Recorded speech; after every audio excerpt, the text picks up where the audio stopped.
인더 핸섬월드 와주셔서 감사합니다. 오늘은 제 친구이자 브런치 작가이시고 그 다음에 사업가이신 김경옥님과 함께 핸섬월드를 시작해보도록 하겠습니다. 와. 제 채널을 와주셔서 감사합니다. 아, 감사합니다. 초대해 주셔서 오시려고 감사합니다. 되게 여러 번 몇 달 동안 공을 들여가지고 네네네. 이제 오늘 그 디테일입니다.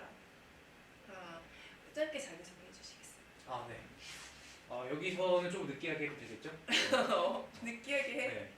낮에는 글과 생각을 팔고 밤에는 글과 생각을 파는 김경욱입니다. 지금은 열심히 라이스 밀크를 팔고 있습니다. 우와, 귤과 생강? 네, 글과 생각, 글과 생각. 왜 귤과 생강을 팔았었어요? 이제 제가 개인 사업으로 마트 하고 있기 때문에 글과 생각을 마트에서 직접 팔고 밤에는 이제 브런치에다 글을 쓰기 때문에 글과 생각을 브런치에서 되게 판다. 좋은 라임이다. 네. 열심히 이제 약간 힘줘야 될 때는 쓰고 어디 가서 그냥 가볍게 써야 될 때는 그냥 장사하고 있다. 이런 정도 얘기하고. 근데 경호님은 어떻게 장사하게 된 거야? 일단은 원래는 정유회사로 입사를 해서 회사를 다니고 있었고요. 그쵸, 대기업. 그때 뭐, 만난 거 그쵸, 같아요. 예.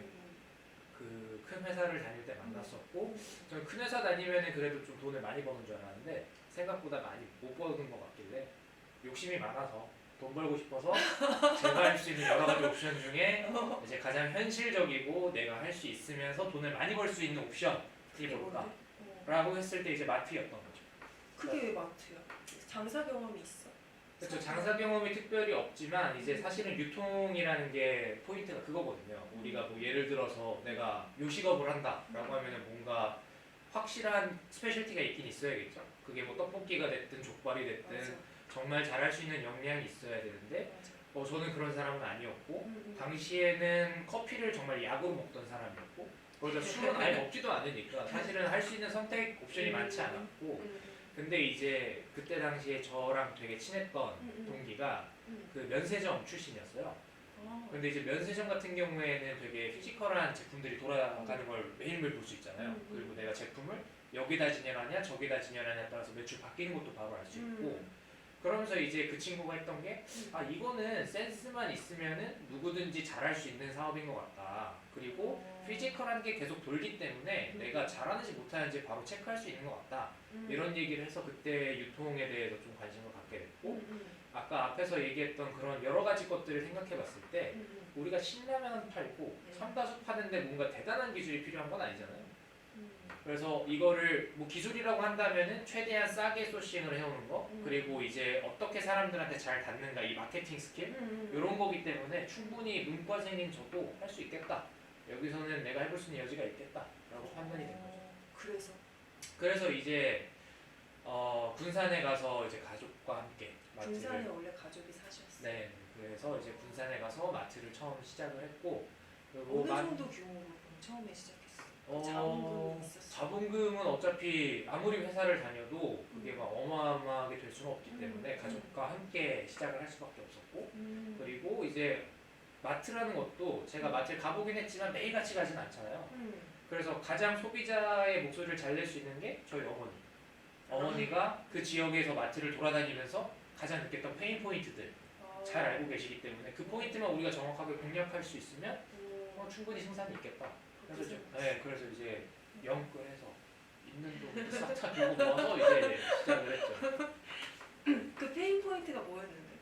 이제 가장 중요한 뭐 디테일하게 얘기를 하면은 사실은 뭐 이제 근본적인 걸 얘기하자고 하면 사실 장사의 가장 근본적인 거는 내가 여기 또 오고 싶은 마음이 드냐 그런 건데 그걸 이제 여러 가지로 얘기할 수 있겠죠. 근데 사실 저는 처음에는 가격이라고 생각했는데 가격이 우선순위가 아니었어요. 사실은 조금 더 사람들과 얼마나 친절하게 커뮤니케이션을 하는가 이런 것들도 중요했고 그 다음에 저희는 분위기 그리고 사실 매장이 얼마나 깔끔하냐 이런 것도 사실 굉장히 중요하거든요. 뭐 그런 것들도 있고 그리고 이제 저희 같은 경우에는 그 주변 마트들이 주지 못하는 원스톱 쇼핑이 가능하도록 모든 구색을 다 갖춘다 라는 거는 야채, 과일, 정육, 수산까지. 어떻게? 그러니까 이제 공이 더 많이 들어가는 거죠. 그 주변에 있는 분들이 수산을 안 하는 데는 분명한 이유가 있거든요. 수산을 하게 되면 더 많은 관리 포인트가 늘어나고 그리고 이제 또 구색이나 아니면 뭐 여러 가지가 또 신경 써야 될 것들이 있는데 다른 분들이 안 하시는 걸 저희가 했고 그리고 사실은 동네 마트들이 그렇게 막 되게 디테일한 것까지 신경 쓰지 않는데 저희는 굉장히 매장 청결하게 유지하고 그리고 오시는 분들이 언제든지 좋은 마음으로 오고 웃으면서 나갈 수 있게 하는 거를 굉장히 노력을 많이 했기 때문에 사실은 그 매장 수를 늘리자고 하면 늘릴 수는 있었는데 그때 제가 좀 가졌던 생각은 그렇게 하면은 돈은 벌 수 있긴 할 텐데 뭔가 그 이상은 보이지 않는다라는 게 제가 가졌던 그 이상이 생각이고 뭔데? 그러니까 사실은 그런 거죠. 이제 맨 처음에 마트를 시작할 때 제가 가졌던 생각은 여기서 내가 진짜 비즈니스를 한번 해보면서 연습을 한다는 느낌. 그러니까 내가 역량을 쌓아간다. 내가 진짜 무림에서 제대로 된 싸움을 하기 위해서 역량을 쌓으러 간다라는 느낌이었는데 테스트베드. 뭐 그쵸 뭐 그렇게 얘기할 수도 있죠. 어쨌든 돈 벌려고 시작한 거긴 하지만 여기서 내가 역량을 쌓고 나는 더 큰 거, 더 많은 것들을 하고 싶은 욕심이 있으니까 여기서 나를 잘 단련시켜서 진짜 좋은 걸 해야지 라고 생각을 했는데 뭔가 피지컬 매장을 늘리는 거는 그런 결정이 아니라 그냥 돈을 벌기 위한 결정인 거죠. 그러니까 사실은 지금도 만약에 매장 2호점, 3호점 하자면 충분히 할 수 있고 그쪽에 있는 거래처분들은 얘기하시거든요. 돈이 목적이 아니야. 그렇죠. 뭐가 목적이에요? 이 비즈니스를 통해서. 굉장히 역시 굉장히 고품격 질문이 많은데 고마워. 자 그러면 뭘 위해서 지금 비즈니스를 하느냐라고 했을 때 궁금해. 이제 디테일하게 들어가면 사실은 비즈니스라는 게 단순히 돈을 벌어내는 게 아니고 우리가 거기서 벌어낼 수 있는 여러 가지가 있거든요.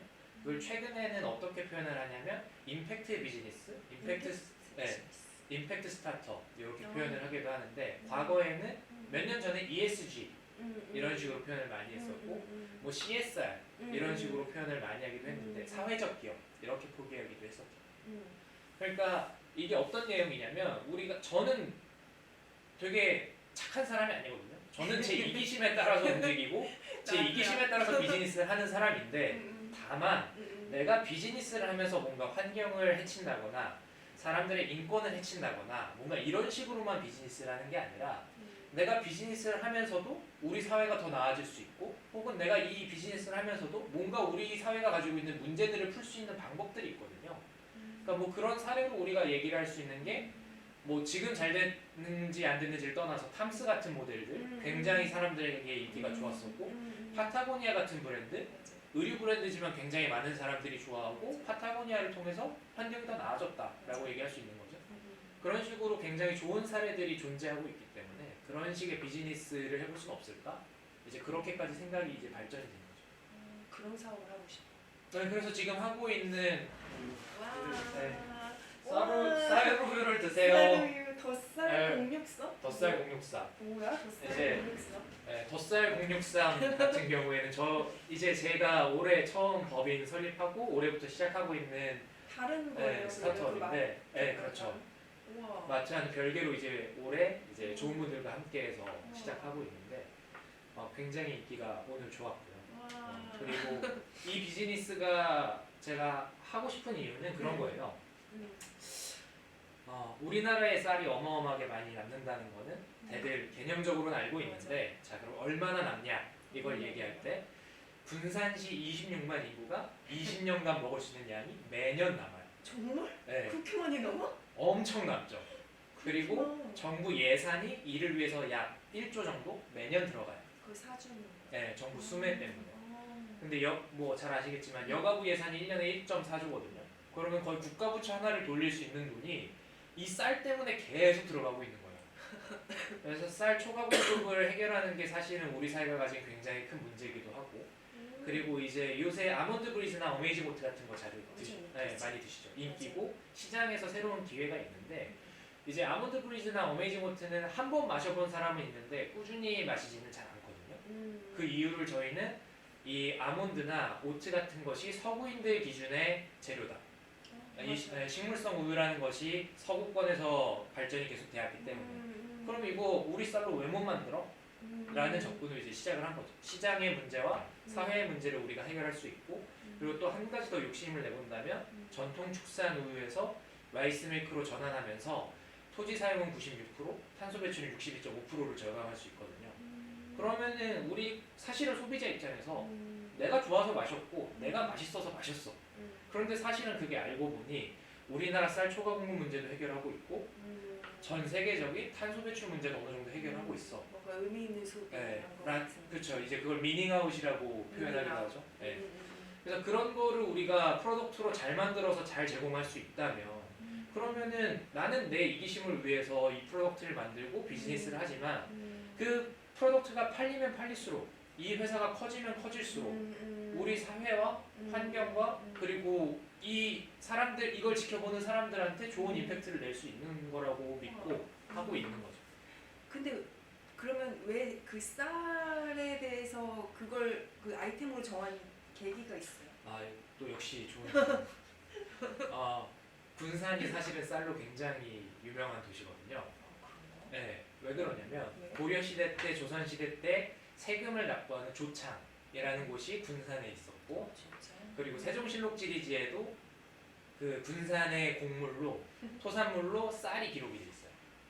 그래서 군산은 사실 역사적으로 굉장히 쌀의 도시로 오랫동안 있었고 가장 결정적인 건 일제 시대 때 쌀 수탈이 가장 많이 됐었던 도시기도 해요. 네. 그래서 쌀은 그 군산은 그 지역에 좋은 쌀을 만들어내기도 하지만 양도 많이 만들어낸다. 그래서 쌀의 도시였고 특히 그 중에서도 신동진이라는 품종이 있거든요. 신동진? 네, 신동진. 사람 이름 같지만 쌀 이름. 그래서 그 신동진 쌀이 전라북도에서 굉장히 되게 인지도도 높고 품질도 좋다고 알려진 쌀이에요. 그래서 그 신동진 쌀의 고향도 군산에서 처음으로 재배가 됐다. 네, 그래서 군산의 신동진 쌀을 저희는 사용하고 있어요. 신기하다. 그래서 그 브랜드 이름은 뭐예요? 그래서 제품명은 덧쌀 063. 063. 063이 왜? 063. 지역번호 063. 지역번호 네, 063. 전북 지역번호가 063.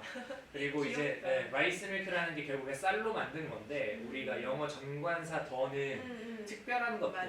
것들에 붙여주잖아요. 그래서 쌀. 우리는 쌀이라는 게 우리나라에서 그냥 쌀로 밥으로 먹었는데 이게 저희는 되게 원대한 계획으로 세계를 나가고 싶은 계획이거든요. 그럴 것 같아. 그래서 덧쌀이라는 이름을 붙여주면서 얘는 이제 새로운 애가 된 거다. 그냥 쌀이 아니고 덧쌀이고 전북 출신이다라는 걸 밝혀주면서 그럼 전부. 네,